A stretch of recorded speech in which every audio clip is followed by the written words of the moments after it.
मित्र हो, अतिशय कठीण परिस्थितीमध्ये मी हा व्हिडिओ बनवत आहे। बऱ्याच जणांना उत्सुकता होती की देवगिरी किल्ल्याच्या आतमध्ये जो हत्ती हौद आहे त्या हत्ती हौदात पाणी कसं जात असेल। तर मित्र हो, मी तो शोध घेतलेला आहे आणि तो शोध मला या ठिकाणी लागलेला आहे।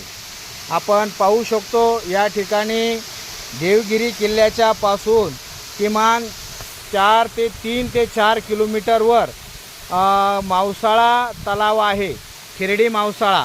आणि खिरडी मावसाळ्या तलावाच्या खाली जी मोठी दरी आहे त्या दरीमध्ये हा मोठा धबधबा आहे आणि मोठा हा धबधबा असल्यामुळे या ठिकाणी सायफन पद्धतीने देवगिरी किल्ल्याच्या आतमध्ये पाणी जात होतं।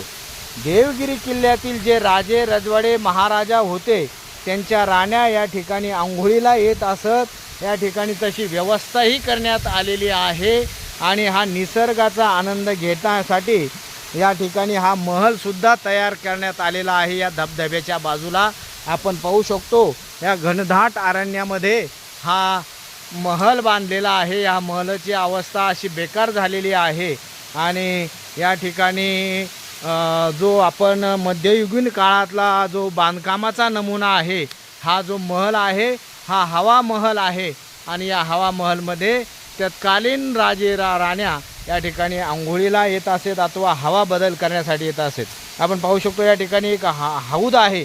या हौद सध्या तुटलेला आहे आणि या हौदाजवळ आपण पाहू शकतो या सर्व हौदाच्या खानाखुणा आपण या ठिकाणी लक्षात घेऊ शकतो।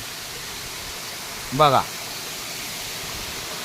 हा हौद आणि हे खळाळतं पाणी या ठिकाणी सायफन पद्धतीने या ठिकाणी किल्ल्यामध्ये पाणी जात होतं आणि उंचावरून किल्ल्याच्या बरोबर समपातळीमध्ये या ठिकाणी हे होतं। आपण पाहू शकतो या पायऱ्या आहे, इथून उतरण्यास